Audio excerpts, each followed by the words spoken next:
Now understand, I did not say dementia. I just said normal aging, not normal aging, because one of our big misconceptions in this country is that if it's not normal aging, it's going to be dementia. And that's not true. So we've got to get that one off the table. So what I'm going to do very quickly is give you 2 quick little role plays that are going to take you through normal versus not normal. So I'll do normal first. I'm in the living room, and I've been watching a TV program, and the program finishes, and I decide, you know what? I'm thirsty. I think I'm going to go make a pot of coffee. And I head toward the kitchen to make coffee. But before I get all the way in the kitchen, the telephone rings. And so I answer the telephone. Hello? Oh, hey, sweetheart. How have you been? Well, yes, of course I know who it is. It's,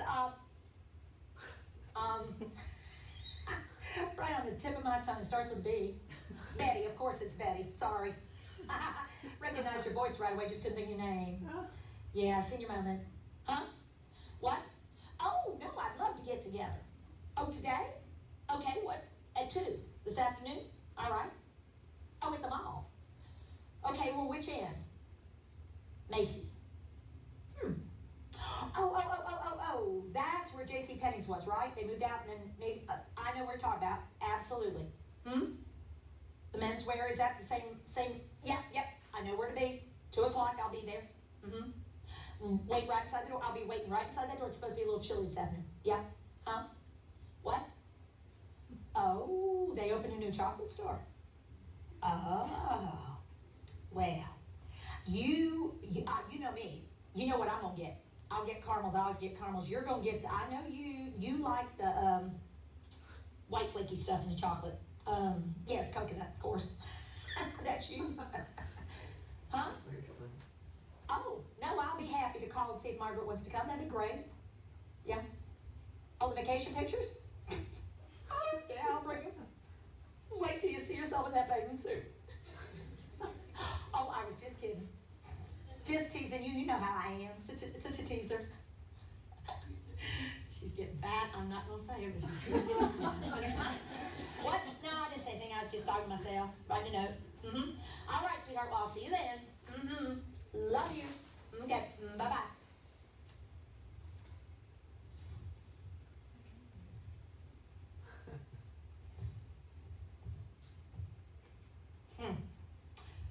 What did I come in here for?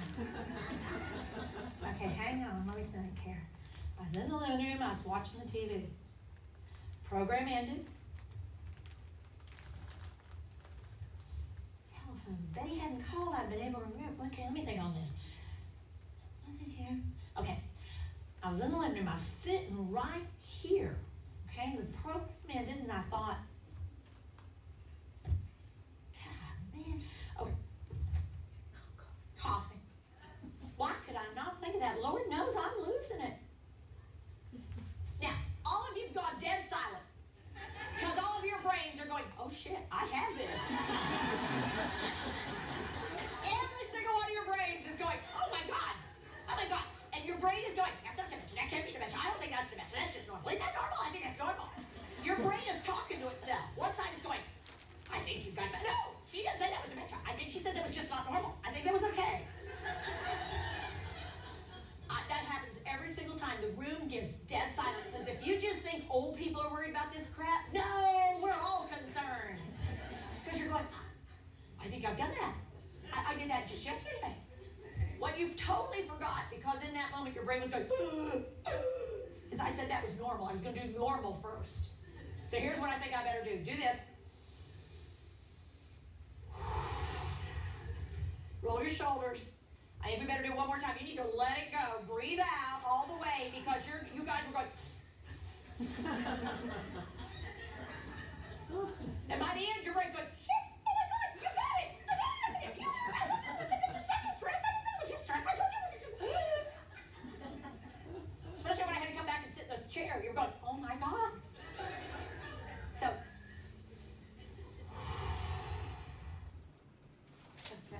Is that her? Is that Oh, that's Tifa. Oh, she's hysterical. She's awesome. She's awesome. What a speaker. She's great. Maybe a stand-up comic. I know, she's amazing. She's amazing. If you ever have the opportunity to go to one of her trainings, and this past summer she was actually in Culpeper. Wow. Yeah, so if, and did a speaking engagement there. So she does trainings and then she also does speaking engagements, like where she does presentations like this. So if we come across that information, we will certainly pass it on to you, because she's fabulous. Well spoken. Is there something in here about her, or? Yeah, I can send you some information, the links about it, and additional videos. But let me ask you this: has that ever happened to you? Constantly. Sure. Yeah. Absolutely. And why do you think that might have happened to you? Information overload. Information overload. Okay. Distractions. Distractions. Mm-hmm. Yeah, distractions. Distractions. Mm-hmm. Lack of focus. Lack of focus. All of that. Lack of brain. Yes. Yes, I mean, it's not the most important thing that I'm going to have a coffee. So it's not like I've got to call my daughter about her wedding. Mm-hmm. Remember that. Mm-hmm. Right. It's not pot of coffee. Mm-hmm. I'll tell you, there's a big difference between the way men and women conduct telephone calls. I mean, with me, I'd be like, we'll meet at the East End of the Mall at 2 o'clock. Right, great, thanks. Okay. So different. Well. All So. that chat. God. No wonder she can't remember. By the time she finished the call, it's 2 o'clock. So it was, I'm hearing saying too much information coming in, distracted. Men and women may have had different conversations. So if a man may be having a shorter conversation, so there wasn't as much information coming in and having to process. So as she was doing that, even though it was funny, her anxiety went up. And as your anxiety goes up, cortisol, which is a stress hormone, gets dumped into your brain. And what happens, what do you think might happen when that cortisol gets dumped into your brain? You can't think straight. Yeah, your anxiety is going to go even higher, okay? So if you do this, everybody do it with me, put your hands out to the side, wiggle them for a second, and then you breathe in. And try it one more time. All right, that will help lower those levels, and you can become more, you can think more clearly, you can plan and execute more clearly. So what we're going to be also talking about, we're going to keep going, is not only we can do that, people with dementia can do that, and we can support them in doing that. So I'm going to go on to the next part right here with her. Okay, so here we go. Hand up. Human beings have 5 ways to take things from, do this, out there and get them in their brain. 5 ways to take data from the world around you and put it in here so you can use it. You can process it, you can understand it, you can appreciate it. So the number 1 way, notice how it's separated from all the others. It's special. Do this, be an artist. Visual data. Visual data is the most powerful incoming data. It is what human beings prefer, and it is what they want first in any way of collecting data. They want to see something first. It allows them to see it, and then they can start to think about what they want to do next. But what you see is the most powerful sensory input that you're going to get in your brain. But here's the interesting thing about vision. Show me what you see with. Point to what you see with. Here's what I'm going to tell you. Put your hand back here. This is where you process in your brain what you see. So brain activity in the occipital area, the back of your brain, is where you process visual input. There's a little bit of distance there, isn't there? What connects the input system to the processing system is wiring. And in dementia, all wiring goes on the fritz and then dies. Just so you know. So there's a lot of wiring here, and it's complicated wiring. It's actually fairly complicated because how many eyes do you have? 2, so you've got to take in data from 2 eyes, integrate those 2 pieces of data, process it, and then make sense of it. So all that's happening in the back of your brain. I'll show you in a few minutes. There's a huge amount of your brain devoted to visual processing. It's huge. There's also wiring between what you see and some other parts. Second way that you get data in your brain, take your index finger. Oh, look at how it points to things. What you hear, auditory incoming. Auditory data is the second most important way that human beings get data into their brain. Auditory. But if you hear a sound off to the side, what will you immediately do? Look, because this is primary. This just alerts you to go look and see what it is you want to see. So when it comes to dementia, visual then auditory. People with dementia pay more attention and are getting more value out of what they see than what they hear. This is secondary, this is primary. Guess what caregivers like to do a lot though? Do this. Y'all love to run your mouth. You think they're paying attention to what you're saying. What they're doing is watching you when you're saying it. And they're picking up on your visual cues, but they're missing the content cues. Do this. So take the weapon that you've created, put it to your head, and pull the trigger. Because what happens is we think they're processing what we're giving them verbally, and what they're really processing is how we look visually and how we sound, but not necessarily the content. And because we're not on the same page, they're not getting this, they're getting this. We think they're getting this. This is not going to match. Who has to change? We do. So we have to use less of this and start with this. And learn to use visual more than auditory. Third way you get data in, auditory. Put your hands right here. Your temporal lobes. Both sides are involved, but they're very different. This side is very different than this side. How many ears do you have? 2. All forms of dementia, all forms attack the brain asymmetrically. It means it attacks one side of the brain more than the other. That's how it works. It hits one side and then it spreads more. So what happens in general, the left side of the brain is generally attacked sooner and faster and more devastatingly than the right side of the brain. We don't know exactly why, but most patterns of dementia attack, you're going to see more on the left than on the right. Left, right, language areas, but they're different. We'll come back to that in a little bit. Third way that you get data in your brain, take that middle finger, drop it down, and touch it to the back of your other hand. Now this is actually complicated, and this is one of the most complicated, and it also takes up a lot of brain space. This is sensory motor. You feel something, you do something, you do something, you feel something. They're wired together so that when you feel something, if you like it, you do more of it. If you don't like it, you stop doing it. So when you feel something, you do something to change or encourage or facilitate what you're feeling, and if you don't like it, you don't do it anymore. Here's the biggest challenge of dementia care. Turn to the person next to you. And if you will come up this time for me, Sharon. Thanks. All right, now what we're going to do is eliminate vision, and we're not going to talk. Okay, so we're taking away 2 of the ways that you would normally be able to get data into your brain, and I'm just going to use that third way. Oh. Go ahead and do that so you get the feel of what it feels like when you're doing this.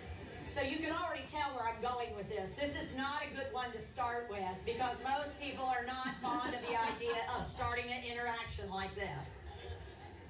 And I do this particularly so you'll start to get the idea. No touching until you've done a visual verbal, and only then are you allowed to do the touch.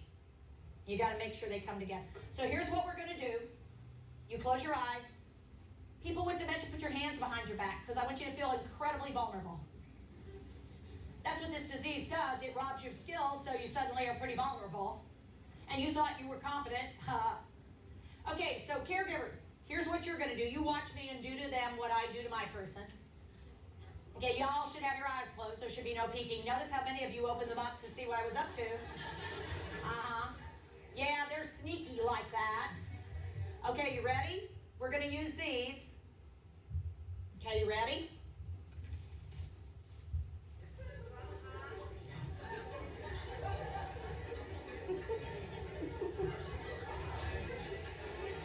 And now, one more.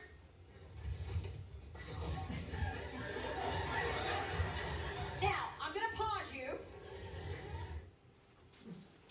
Okay.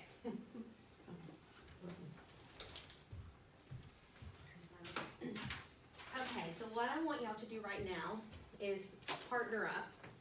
We're going to try this little exercise that Tifa was doing. So partner up with somebody. I'll take 2. Yes, you guys, one of you observe, and then one of you, or you can take 2. Each of y'all can take a turn. That would work. Okay. So one of you is going to be the person with dementia. The other person is gonna be the caregiver, let's say a CNA. Okay, the person who has dementia, I want you to put your hands behind your back, I'll be dementia. okay? I want you to put your hands behind your back and close your eyes. Okay, got that? Now, the person who is the caregiver, I want you to follow my lead, okay? All right, so the person who has dementia, your eyes closed and your hands behind your back, okay? So.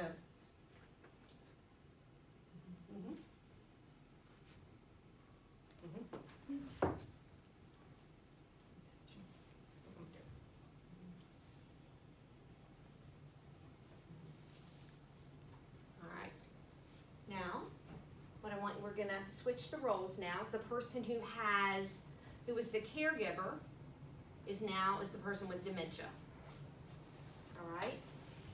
And again, with these fingers right here, and again, you're going to close your eyes, and your hands are behind your back.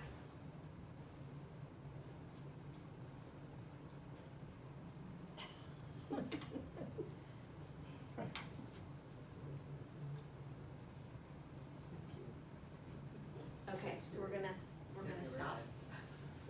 All right, so Feels creepy. what happened for you? If you were the person with dementia, what happened for you? How did it feel? You have to process somebody touching you, which is probably in an abnormal way, I think. Okay, someone touching you in an abnormal way. If it's not expected, which in this case it was Yeah. expected, it would be, I think, troubling for the person. It would be scary. Troubling, scary, and Yeah. why do you, and Because you don't know when it's gonna stop or what they're going to do with it. you don't know when it's gonna stop and what they're gonna do, and you have no control. No control, and no focus, there's no focus, and there's no You don't understand. reason Mm. that I can process why that's happening. Okay, you just said something, John, reason. You didn't, like, you didn't know what was going on. You know, why is this person, touching me?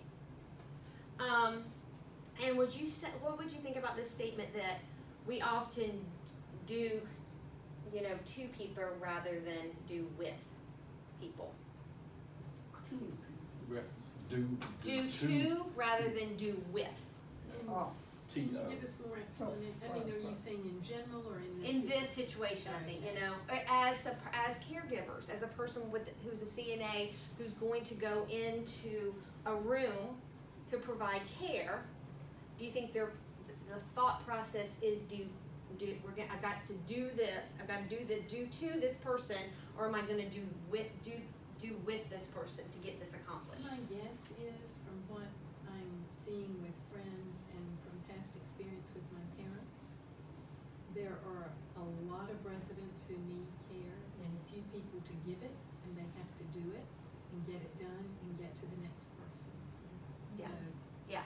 So I would say it's more of a do to. yeah, Mm-hmm.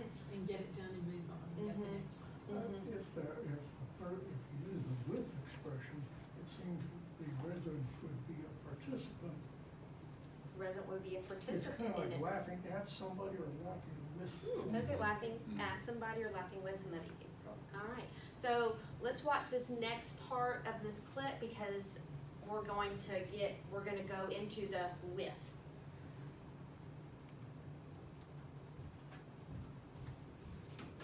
How many of you found at some point who were being touched, your eyes flew open?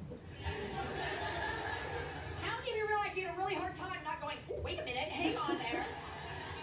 Now, what I want you to do right now is touch yourself where we just touched you. Go ahead and touch yourself where we made the touches. We're going to keep going through this piece.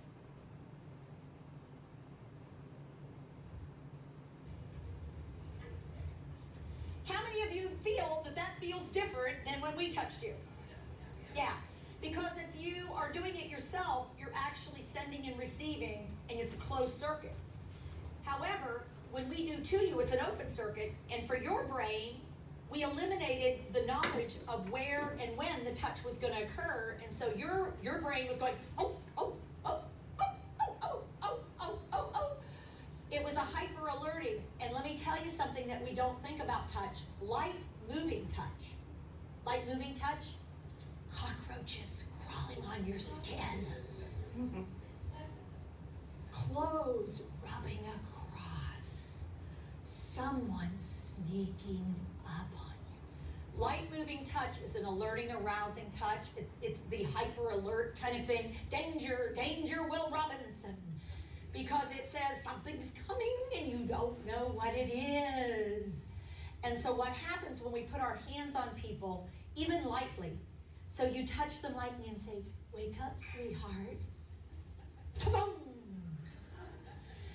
Because it came out of nowhere. So what I'm going to do is have you try something a little different. And we'll really work on this skill this afternoon, but I want you to test drive the model and see if it makes a difference. Okay? I want you to shake hands with the person. Now, I want you to tell me for a second, what's the most common contact we have with other human beings when we're greeting them and interacting with them? Hand contact, right? So shake hands, and notice the next thing you're going to want to do is let go. Oh, well, that's a bit of a problem. Because I want to stay connected, because I want to keep the touch so that you'll know what I'm going to do. But the problem is when I lose skill and keep strength, and I like pressure, go ahead and do it. Ow! Wait, Mom, let go. Let go. What are you doing? Okay? Or if they feel like I'm trying to hold on to them, it makes them want to get away from me. Okay? So what we're going to do is as soon as we shake, where did I tell you you found comfort? So what we're going to do, and I don't want to trap your fingers. I want to leave your fingers free. I want my fingers free, but I want to be connected to you. So what I'm going to do is slide like this. Do this. Open your fingers up, both of you. Open your fingers up. Make them go like this. You should feel like you've created a bird, a butterfly. You're connected, but you're free to move. Close them down. They can hold on to you. They can use strength. They might use skill. It's comforting because you got pressure down there at the palm. And here's the really cool part. Hold on to them with your strength fingers, and you still can use your skill fingers. How cool is that? And you turn it so you're underneath, which gives the sense of, I'm here to support you and help you, not to try to keep you from doing things. Okay? Okay.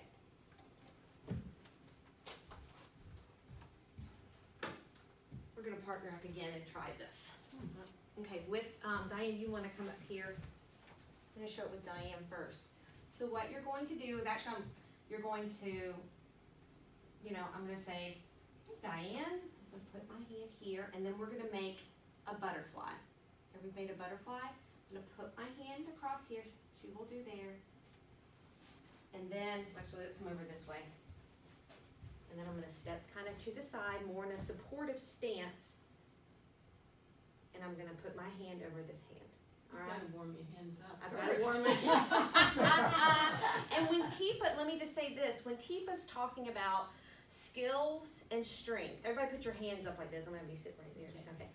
Okay.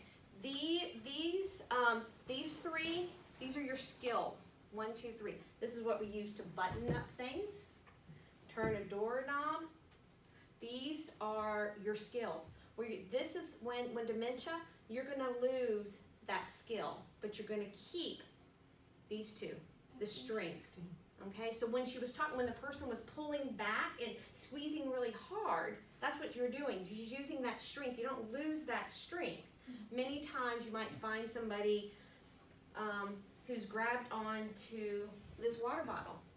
Well, and they're walking around, and it's my water bottle. And it's going to be really hard maybe to get that out of that person's hand because they have that strength. They may not have the skill with their fingers, but they have the strength to hold on to it. And again, we will talk later about how you would transition if you're trying to get this out of somebody's hand. But right now, what I wanted us to do really, yes? I was just practicing. All right. But I do have just to repeat, when you get dementia, you lose the skill.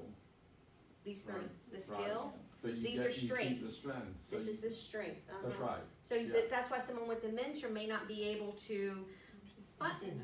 I didn't either. Mhm. Right. Because these are your skill fingers, you know.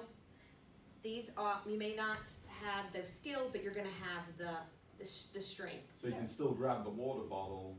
Mm-hmm, you're gonna, Or yeah, whatever. exactly. This is, and this is what I mean, when you're holding something, yeah, this is Yeah. the strength part. These three are your skills. Is it almost you're losing your fine motor controls of these three fingers also, since you can't button anymore? It's the, these, you're, losing the motor planning is what you're losing. So these three, are your skills. So you basically have to make, then we'll get more into this later, you have to make a plan to tell your fingers to move this way. And when, with dementia, you're losing ability to have that executive function, which starts a process to start a sequence. And that's what those fingers are used for. So if you can't start a sequence, then you can't use the skills in those, in your fingers. So they can't hold on? I mean, they've lost strength in these fingers No, too? you've lost, yeah, so your strength is gonna be more in here, yeah. And that's been documented for all. Yeah, yeah, I mean, so, Wow. so you're gonna lose that, And the skill in those fingers. The And- skill, the ability to kind of manipulate, to, Do fine motor skills. yeah. And that's the part of your brain that It's gonna tell you, processes- yeah, that's telling Okay. you how to so make a plan, start the plan, execute the plan. This is Picking up your fork. picking up your fork. So you're losing that part of your brain that controls your ability to use That's sending the signals to use your fingers Yeah. to do that. the skills. So even if your fingers are still very strong and you can do things. they're You don't, not it doesn't going- mean that you're gonna have the skill to be able to do that, and that's why many times people in the later stage of the disease need help with eating. Yeah. They can, and they can hold your hand like this, and again, we'll get more into it, a little bit later, but you are gonna be providing that skill for them, and once you start the sequence for them, then they can finish it out. Because what happens is the part of your brain up here, which is your executive function, again, which starts a sequence and then helps you to end it, doesn't know where to start. But once you start it, and then your rhythm, which is on the right side, is gonna be able to pick up and keep that going.